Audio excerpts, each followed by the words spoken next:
बिस्मिल्लाहिर्रहमानिर्रहीम अस्सलातु वस्सलामु अलैका या ख़ातमन नबीन। अस्सलामु अलैकुम students. Second part of lesson number 22। Last lecture है मिड टर्म का, उसका लास्ट पार्ट हम डिस्कस कर रहे हैं। इसमें हमने पढ़ना है सेंटेंस के टाइप्स। वो कह रहा है कि गुड राइटर आपको होने के लिए you must be able to construct good effective sentence. आपको गुड राइटर बनने के लिए good sentence, effective sentence develop करना आना चाहिए। आज के लेसन में हम types of sentence and have practice in all types, sentence के टाइप्स पढ़ेंगे, उस पर प्रैक्टिस करेंगे। Sentence can be classified according to the way they are constructed and according to their purpose meaning. Sentence classified किए गए हैं उस वे पे कि किस तरह वो कंस्ट्रक्ट होते हैं। मतलब एक सेंटेंस अगर उसमें 3 चीज़ें इन्वॉल्व हैं तो उसकी टाइप और है, 4 चीज़ें 5 चीज़ें इन्वॉल्व हैं, उसकी कंपोजिशन के बेस पे उनको क्लासिफाई किया गया है। We will first consider sentence according to their meaning purpose. एक मीनिंग पर्पस की बेस पे और एक उनकी कंस्ट्रक्शन कंपोजिशन पे, दो तरह से उनको क्लासिफाई किया गया सेंटेंसेस को। सबसे पहले हम मीनिंग और पर्पस की बेस पे जो क्लासिफिकेशन है, जो काइंड्स हैं, उसको डिस्कस करते हैं। To make a statement, assertion और डिक्लेरेशन। किसी चीज़ को अश्योरली आप बता रहे हैं या डिक्लेयर कर रहे हैं, तो ही is a teacher, it is cloudy, ये एक टीचर है, बात ख़त्म। यानी कि आप असर्शन बता रहे हैं, एक श्योर बात बता रहे हैं, डिक्लेयर कर रहे हैं, दूसरों को बता रहे हैं कि ही इज़ अ टीचर, ये एक टीचर है। और दूसरा इट इज़ क्लाउडी, के बादल हैं। अब ये भी एक आप श्योर कर रहे हैं, चीज़ को असर्शन कर रहे हैं।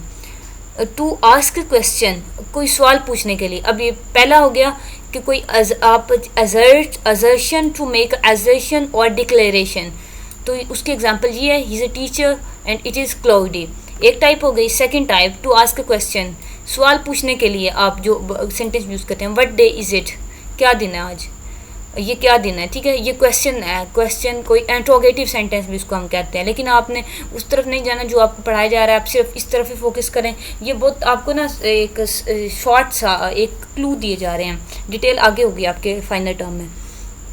एक टाइप। दूसरी type, to issue command, command देने के लिए, हुक्म देने के लिए, हुक्मिया जुमले भी इसको कहते हैं। वैसे तो इनको कंपैरेटिव सेंटेंस कहते हैं, जैसे इसको इंटरोगेटिव कहते हैं, लेकिन वो आपने नहीं करना, आप इधर ही दें टू शो कमांड, हाँ गो ऑन, जाओ चले जाओ, यानी कमांड दे रही, shut up, shut the door, इस तरह की एग्जाम्पल इसमें आती हैं। 3 टाइप्स हो गई। टू अटर एक्सक्लेमेशन, एक्सक्लेमेशन यानी कि अपनी, आप अगर सरप्राइज हो रहे हैं या आप खुश हो रहे हैं या हैरान हो रहे हैं, उसको शो करने के लिए, अपनी एक्सक्लेमेशन को अटर करने के लिए। ये 4 टाइप है सेंटेंस की। That is if only it would stop raining, तब होगा अगर बारिश रुक गई तो। ये अब आह, AH आह, फिर एक्सक्लेमेशन मार्क, हुर्रा, आहा, इस तरह के वर्ड्स भी आप इस सेंटेंस में यूज़ कर सकते हैं। To offer greetings and other expression you have no definite forms. अब ऑफर और ग्रीटिंग के लिए ये 1 2 3 4 5वीं टाइप है सेंटेंस की। इसमें क्या आपके पास डेफिनेट फॉर्म नहीं है। Good morning, hello, shut up, good night, इस तरह के सेंटेंस आप ग्रीटिंग्स यानी कि मुबारकबाद देने के लिए, इसमें कॉन्ग्रेचुलेशंस भी आ जाएगा, या अदर एक्सप्रेशन आपके उनको शो करने के लिए। ये 5 टाइप हो गए सेंटेंस की। किस बेस पे? पर्पज़ और मीनिंग के बेस पे।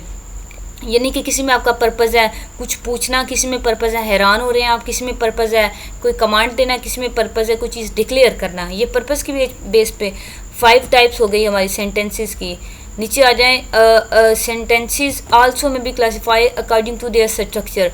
अब आगे क्लासिफिकेशन होगी स्ट्रक्चर की बेस पे, which is determined by the kind and number of clause statements in them.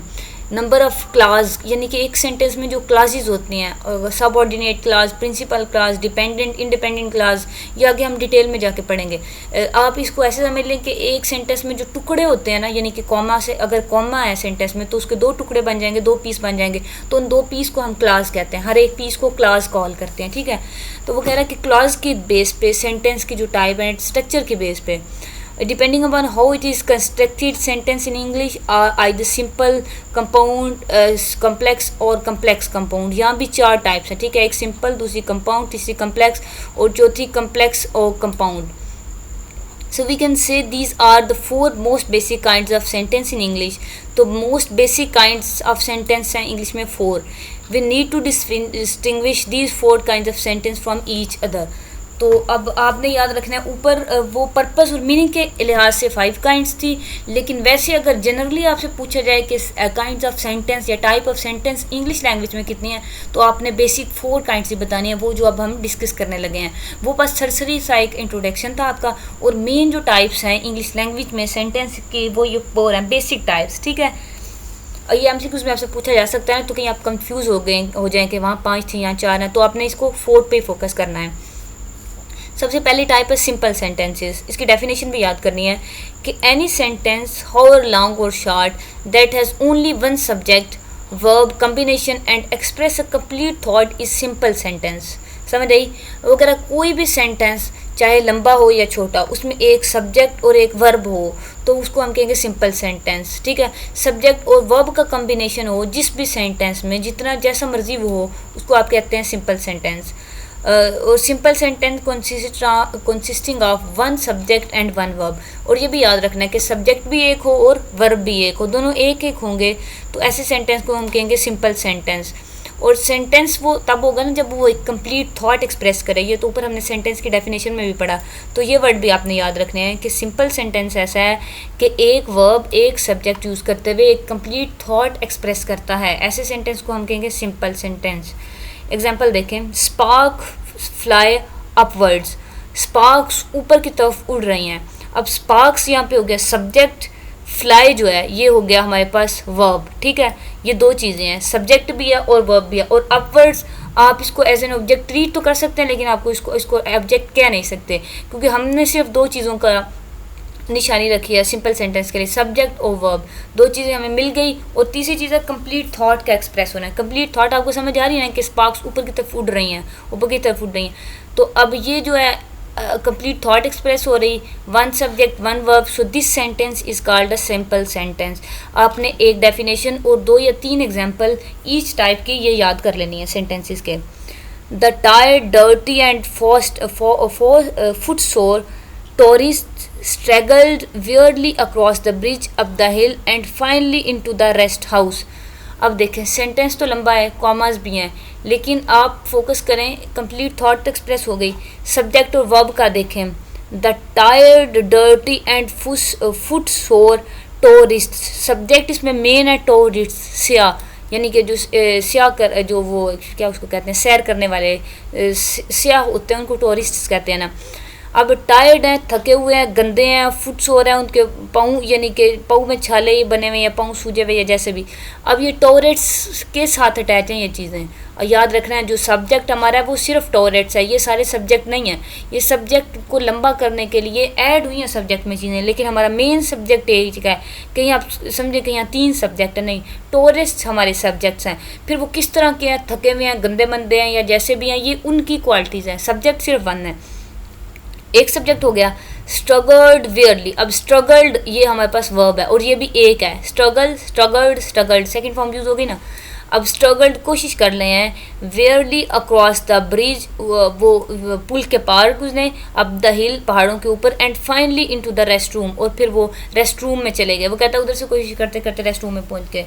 अब ये अगेन कंप्लीट थॉट एक्सप्रेस कर रहा है, लेकिन वो इस बात पे करें कि वो सिर्फ एक सब्जेक्ट और एक वर्ब यूज़ कर रहा है, तो that is also a simple sentence.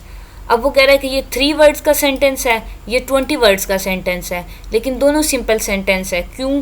क्योंकि सिंपल सेंटेंस ज़्यादा थोड़े वर्ड्स होने पे नहीं होता। सिंपल सेंटेंस होता है एक सब्जेक्ट, एक वर्ब और कंप्लीट थॉट। ये तीनों चीज़ें पूरी हैं तो ये हमारा सिंपल सेंटेंस है।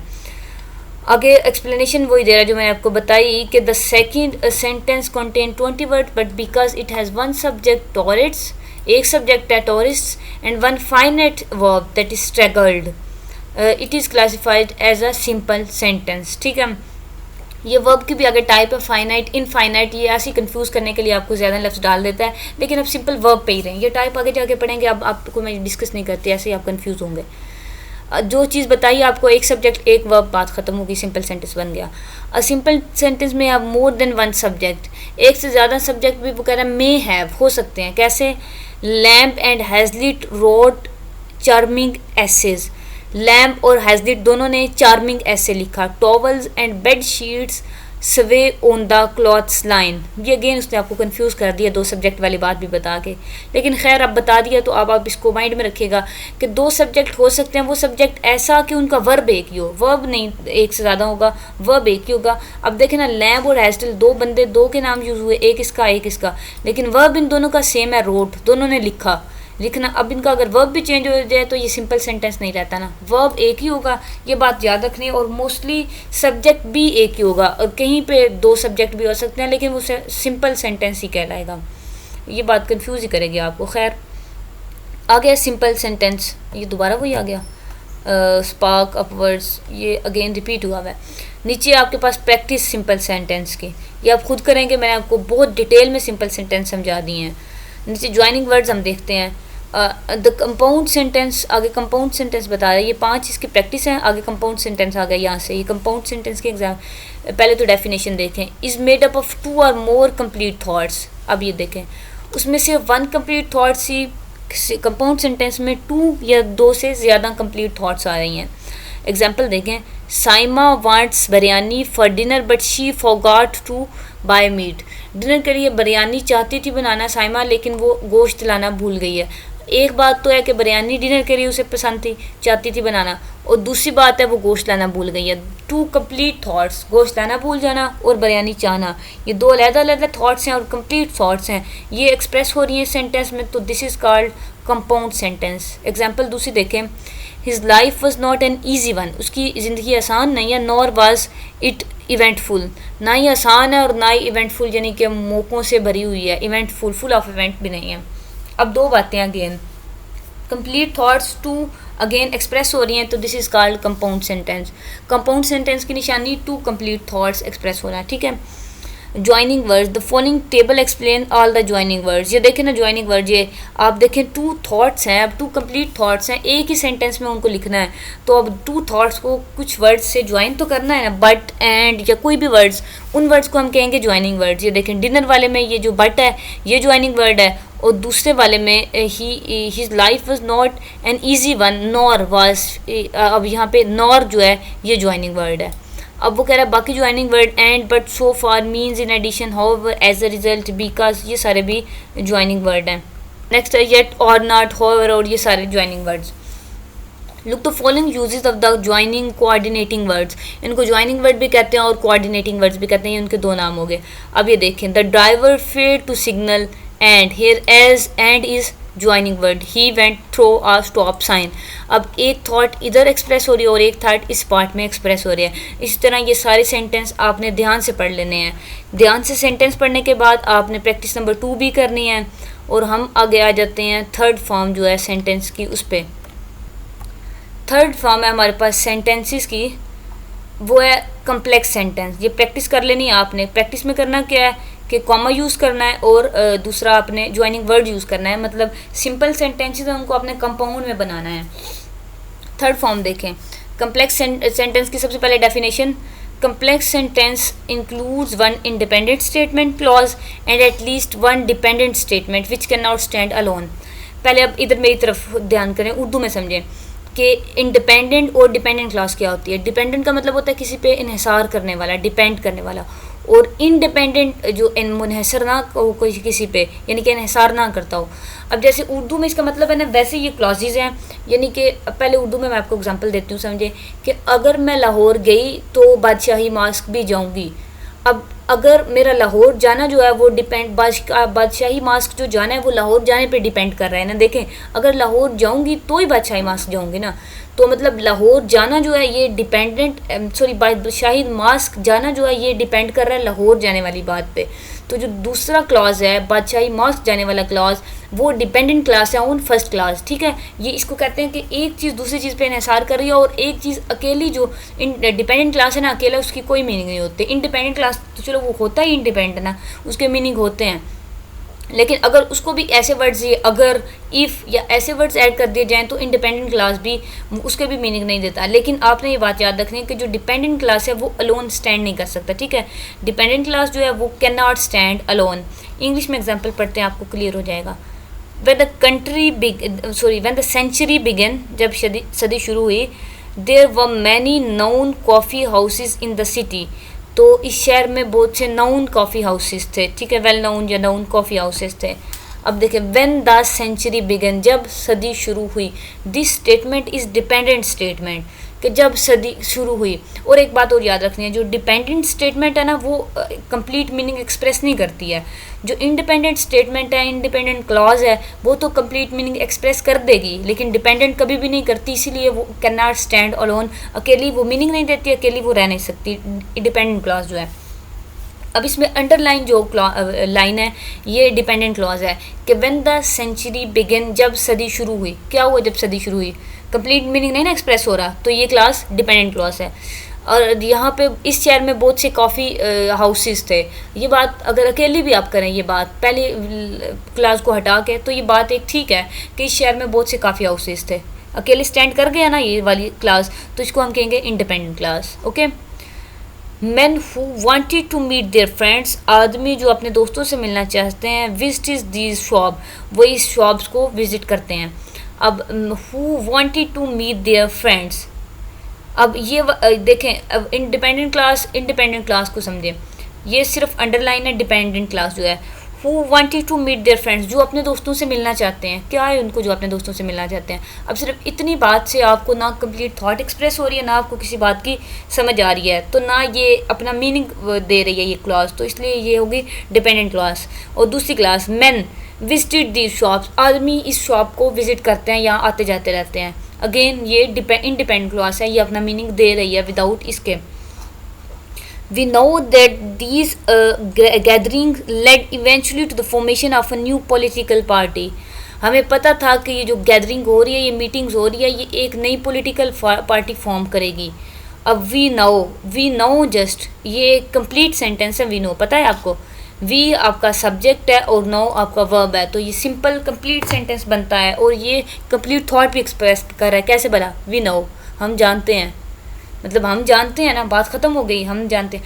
अब सब्जेक्ट भी है, नाउन भी है, कंप्लीट थॉट भी है, तो this is a complete sentence and here it is called independent clause and this underline class is called dependent class because it can not express it's meaning alone. Second statement in the sentence is independent class, वो बता रहा है आपको कि second statement जो मैंने वो आपको डिटेल में ऑलरेडी बता दिया। It can stand alone as simple sentence, वो कह रहा है कि जो इंडिपेंडेंट क्लास है अकेली वो सिंपल सेंटेंस की तरह अलोन स्टैंड कर सकती है। There were many coffee houses in the city, इनको ही एक्सप्लेन कर रहा है जो मैंने ऑलरेडी आपको एक्सप्लेन कर दी हैं। There are several ways in which a dependent statement may be used in a sentence, adverbial, adjective और noun।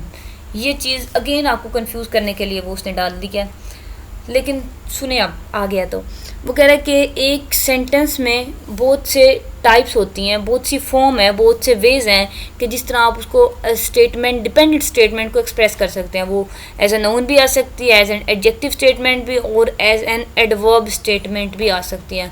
नाउन तो आपको पता है नाम होता है किसी चीज़ का, एडजेक्टिव मैंने आपको ऊपर बताया इसमें सिफ्त है, और एडवर्ब वर्ब में कोई चीज़ ऐड हो, एडिशन हो, तो उसको आप एडवर्ब कहते हैं। ये इसकी सिंपल एक अंडरस्टैंडिंग है, ये आप ग्रैस्प कर लें, बाकी डिटेल में तो हम फिर आगे पढ़ लेंगे। अगेन उसने ये एडवर्बल क्लास है, ये एडजेक्टिव है, और ये नाउन क्लास है, ये बताया हुआ है, और नीचे वो कॉफ़ी हाउसेस का। अब थर्ड फॉर्म हमने पढ़ी सेंटेंस की, नेक्स्ट पे आ जाएं। Dependent statement also begin with dependent words. अब डिपेंडेंट स्टेटमेंट की एक और निशानी भी है, एक तो ये ना कि वो मुनहसर होती है दूसरी स्टेटमेंट पे, और वो डिपेंडेंट वर्ड पे से शुरू भी होती है, ये भी निशानी है। हमेशा नहीं शुरू होती, लेकिन कभी कभी शुरू होती है। Such as although they also include a subject and a verb in the sentence, कि उसमें सब्जेक्ट और वर्ब होता है, लेकिन फिर भी वो डिपेंडेंट स्टेटमेंट क्यों है, वो के लिए अपना मीनिंग क्यों नहीं दे सकती, वो डिपेंडेंट वर्ड से शुरू होती है। जैसे इफ़, अगर मैं लाहौर गई तो, अब इफ़ जो है, अगर ये डिपेंडेंट वर्ड है, डिपेंडेंट वर्ड है ना, ज़रा ये डिपेंड कर रहा है अपना मीनिंग देने के लिए दूसरे स्टेटमेंट पे। Although many nearby trees were uprooted, अब यहाँ पे although है, ये डिपेंडेंट वर्ड है, ठीक है। if, although, ये सारे डिपेंडेंट वर्ड हैं। our house escaped the storm, the subject of the dependent statement is trees। okay, although many nearby trees were uprooted, जो वो कहते हैं अगरचे जो nearby trees हैं, नज़दीक के दरख्त हैं, वो खेड़ दिए गए थे, तो our houses escaped through the storm, हमारे घरों ने फिर भी जो स्टॉर्म है वो तूफ़ान है उसका उससे एस्केप कर लिया, बच गए उससे। अब सब्जेक्ट कह रहा है डिपेंडेंट स्टेटमेंट का ट्रीज़ है, ये ट्रीज़ ये सब्जेक्ट हो गया, और वर अपरूटेड ये वर्ब भी है डिपेंडेंट स्टेटमेंट का।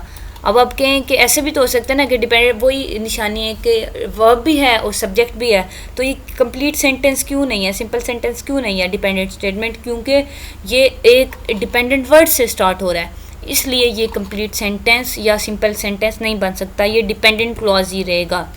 अब बाकी सेंटेंस देखें, ये भी एग्जांपल ही है डिपेंडेंट क्लॉज की। This is also complex sentence. अब कम्प्लेक्स सेंटेंस की तरफ आ गया, वही थर्ड फॉर्म जो कम्प्लेक्स सेंटेंस की हम पढ़ रहे हैं, ये तीनों उसकी एग्जांपल्स हैं। तो कह रहा है कि कम्प्लेक्स सेंटेंस का आपको बताया ना कि डिपेंडेंट और इंडिपेंडेंट क्लॉज होती हैं, ये आई थिंक ये लिखा हुआ है, चलो रीड आउट कर लेते हैं। One part can stand independently as a simple sentence, ये आपको पता है, police surrounded the building, police ने एक बिल्डिंग को घेरा हुआ है। The other part of sentence has subject and a verb but it begins with a dependent word and can not stand alone. ये बात भी हमने ऊपर पढ़ी कि दो क्लासेस होती हैं, डिपेंडेंट और इंडिपेंडेंट क्लास। जो इंडिपेंडेंट क्लास है वो अकेली एक सिंपल सेंटेंस भी कहलाती है, जबकि जो डिपेंडेंट क्लास है वो क्योंकि एक डिपेंडेंट वर्ड से शुरू होती है इसलिए वो एक सिंपल सेंटेंस कंप्लीट मीनिंग नहीं दे पाती। अदर सेंटेंस है वो कह रहे हैं कम्प्लेक्स सेंटेंस। देखें, see if can support the independent and dependent parts of the sentence. Ghazala will not sell her old gramophone even if she is offered a large sum of money। Ghazala अपना जो पुराना gramophone है उसको बेचेगी नहीं, हत्ता के उसको वो लार्ज सम ऑफ मनी ज़्यादा रकम का की ऑफ़र की जाए तब भी।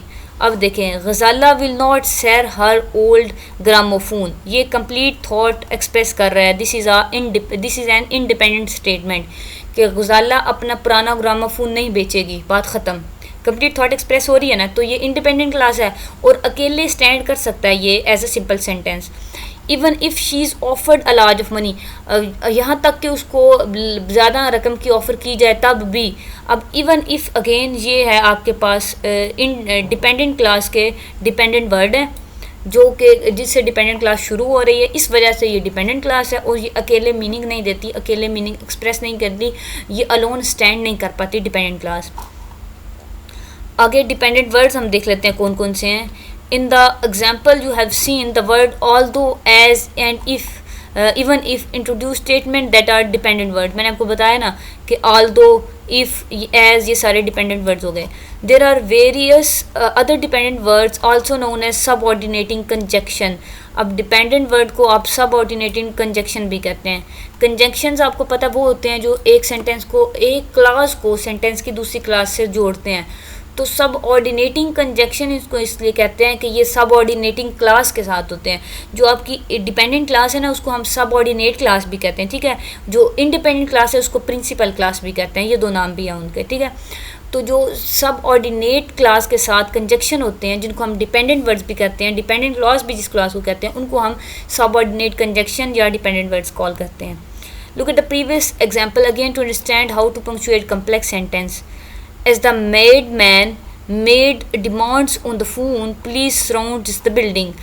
वो कहता है कि जैसा कि एक पागल आदमी फ़ोन पे डिमांड्स किया जा रहा था तो पुलिस ने बिल्डिंग को सराउंड कर लिया। अब police surrounded the building, again it is a complete sentence, simple sentence because it has a subject as well as a verb. One subject, one verb, and it expresses the complete thought. So it is a simple sentence and it is an independent clause of this complex sentence. This is our dependent clause. This is also called principal clause. Okay, this is our subordinate and independent clause. How? Because it start from dependent word as dependent word है ना, subordinate conjunction भी है, ये हमने ऊपर भी पढ़ा। तो ये हमारी dependent clause हो गई। गज़ाला विल नॉट, ये अगेन गज़ाला वाली एग्जांपल। अब नीचे देखें punctuate. As the man made depends on the phone, demands on the phone, police round in building, Ghazala will not, ये वही एग्जांपल उसकी दे के वो आपको बता रहा है कि ये डिपेंडेंट क्लास है। अब ये डिपेंडेंट वर्ड्स जो हैं आपने ये सारे याद कर लेने हैं, सारे के सारे। ये लिस्ट है डिपेंडेंट वर्ड्स की, या इनको डिपेंडेंट वर्ड्स भी कहते हैं और हम सबऑर्डिनेटिंग कंजक्शन भी कहते हैं, because they all words use before the dependent clause और before the subordinate clause, so they are called the dependent words और subordinate conjunction. You are suppose to memorize all these words. Okay, Here is practice number 3 which this will you do yourself. ये practice आप खुद करेंगे अच्छे बच्चों की तरह, dependent और इंडिपेंडेंट क्लास की। प्रैक्टिस के बाद नीचे कुछ आपका लेसन ओवरव्यू है, ये आपके पास कुछ MCQs हैं। प्रैक्टिस नंबर 4 है, उसके बाद आपके पास कुछ MCQs हैं। नहीं, अभी sentence compound complex sentence 4 type रहती है हमारी सेंटेंसेस की, ये भी हम डिस्कस कर लें, बहुत लंबा लेक्चर हो गया। खैर, कंपाउंड कम्प्लेक्स सेंटेंस 4 टाइप है सेंटेंस की। ये अब नाम से पता चला, कंपाउंड आपने कंपाउंड हमने पढ़ी ना सेकंड टाइप, और कम्प्लेक्स थर्ड टाइप पढ़ी। अब उन दोनों को मिला के जो बन जाएगी वो कंपाउंड कम्प्लेक्स सेंटेंस 4 टाइप बन जाएगी। नाम से पता चल रहा है ना, लेकिन आगे कंसेप्ट लें। कंसिस्ट ऑफ कंपाउंड सेंटेंस 2 और more independent class statements. Compound sentence आपको पता है ना, उसमें इंडिपेंडेंट क्लास और डिपेंडेंट क्लास होता है, and at least 1 dependent class statement. अब एक डिपेंडेंट क्लास और एक इंडिपेंडेंट क्लास जिसमें हो वो आपका है कम्प्लेक्स सेंटेंस, और जिसमें 2 या 2 से ज़्यादा इंडिपेंडेंट क्लास हों और एक डिपेंडेंट क्लास हो, उसको आप कहेंगे 4 कैटेगरी में फॉल कर रहा है कि ये कंपाउंड कम्प्लेक्स सेंटेंस है। Okay, the following sentence are samples of compound complex sentence. ये एग्जांपल्स हैं, मिसालें हैं। The Rawal lake was impressive. Rawal की जो लेक है, लेक झील को कहते हैं ना, वो वाज इम्प्रेसिव थी। अगेन ये कौन सी क्लास है, खुद बताएं, शाबाश, वेरी गुड। ये है डिपेंडेंट क्लास नहीं है, ये इंडिपेंडेंट क्लास है, बिकॉज इसमें आपको कोई डिपेंडेंट वर्ड नज़र आया शुरू में, कोई कोऑर्डिनेट सबऑर्डिनेट कंजक्शन नज़र आया नहीं ना, वर्ब है और सब्जेक्ट है, तो ये आपकी डिपेंडेंट क्लास नहीं है, ये इंडिपेंडेंट क्लास है। ये पूरा मीनिंग भी एक्सप्रेस कर रही है, ठीक है। एक डिपेंडेंट क्लास हो गई, बट ये क्या है, डिपेंडेंट वर्ड है, सबऑर्डिनेट कंजक्शन आ गया हमारे पास। Shahid thought that lake Saiful Malook was really more beautiful. लेकिन शाहिद का ख्याल है कि जो झील सैफुल मलूक है वो ज़्यादा खूबसूरत है। बट अब शुरू हो गया, तो ये हमारे पास इंडिपेंडेंट क्लास नहीं रहा, ये डिपेंडेंट क्लास हो गया, क्योंकि ये डिपेंडेंट वर्ड से शुरू हो रहा है। Then any other lake he had ever seen. किसी और लेक से, किसी और झील से जो उसने देखी, कभी भी देखी हो। अब 2 क्लासेस हैं, एक तो शाहिद का सोचना कि झील से लोग रियली ब्यूटीफुल है, और एक दूसरा किसी और झील से जो उसने कभी भी देखी हो। These 2 clause are dependent clause and 1 clause here is independent clause. The combination of 2 dependent clause and 2 independent clause and 1 dependent clause make a compound complex sentence. Okay, second example देखें। The crowd of laborers had been standing potentially in the water for 3 hours. Labours का जो crowd है, हजूम है, वो potentially यानी कि एक potential तरीके से खड़ा हुआ है, मैं भी स्ट्राइक कर रही हूँ, ये कुछ भी 3 घंटे से वहाँ खड़ा हुआ है पानी में। And great shout of relief arose when the rescue finally appeared. Strike नहीं कर रहे, वो घिरे होंगे, तभी रेस्क्यू टीम आई है ना उनको लेने। अच्छा, वो ग्रेट शाउट ऑफ रिलीफ, और यानी कि रिलीफ कहते हैं ना आराम को, सुकून को, कि उनको उससे रिलीफ मिल गया। वो डूबने लगे थे तो रेस्क्यू टीम ने उनको रेस्क्यू कर लिए, तो उन्होंने शाउट्स यानी कि चीखें मारी हैं, रिलीफ के शाउट सुनाई दिए हैं। अरोज उठे हैं when the rescue finally appeared. जब फाइनली टीम को उन्होंने देखा है ना, रेस्क्यू टीम अपीयर हुई है वहाँ, तो उन्होंने रिलीफ के शाउट्स यानी कि हमें बचाओ, हमारी मदद करो, इस तरह के शाउट्स वहाँ से आवाज़ें आना शुरू हुई हैं। देखें, एक क्लास तो आएगा, the crowd of labourer had been standing potentially in the water for 3 hours. 3 घंटे से वो पानी में खड़े हुए थे सब्र के साथ, पेशेंसली, सॉरी मैं इसको पोटेंशली पढ़ रही थी, पेशेंसली, सब्र तामुल के साथ खड़े हुए थे। लेकिन great shout of relief, relief के शाउट अरोज होना शुरू हो गए, चीखें चिल्लाने की आवाज़। सबसे पहले एंड को देखें, this is dependent word and it use before the dependent clause, and again and other dependent words, that is when the rescue team finally appeared. जब रेस्क्यूज फाइनली अपेयर्ड हुए, वहाँ उन्हें नज़र आए, तो उन्होंने शाउट्स यानी कि चीखें मारना शुरू कर दी, बचाओ बचाओ, relief sounds. Here also 2 dependent words are use and when. तो डिपेंडेंट वर्ड डिपेंडेंट क्लास से पहले यूज़ होता है, हो गया यूज़, इसका मतलब है 2 डिपेंडेंट क्लास हैं इस सेंटेंस में, और एक क्लास है विदाउट एनी डिपेंडेंट वर्ड, और this is free class, this is an independent class, this is a principal class, वो एक ये क्लास है। तो एक प्रिंसिपल क्लास और 2 सबऑर्डिनेटेड क्लासेस या 2 इंडिपेंडेंट क्लासेस और एक dependent clause make a compound complex sentence. Hope so आपको ये समझ आ गया होगा। ये चारों टाइप्स बहुत बहुत ज़्यादा इंपॉर्टेंट है, इनकी डेफिनेशन और इनकी दो दो या तीन तीन एग्जांपल आपने ज़रूर याद कर लेनी है। नीचे रैशनल व्यू है, सिंपल से ये MCQs हैं, ये आप खुद कर लेंगे अच्छे बच्चों की तरह, क्योंकि अब आप बड़े हो गए हैं। हमने बहुत लंबा लेक्चर कर लिया। आपको गुड बेस्ट ऑफ विशेज़ हैं आपके मिड टर्म के लिए। अपना ख्याल रखिएगा, बहुत सारा पेपर्स की अच्छी सी तैयारी करके अच्छे से पेपर दें। Best wishes, all the best. Thank you so much, take care of your self. Allah हाफिज़।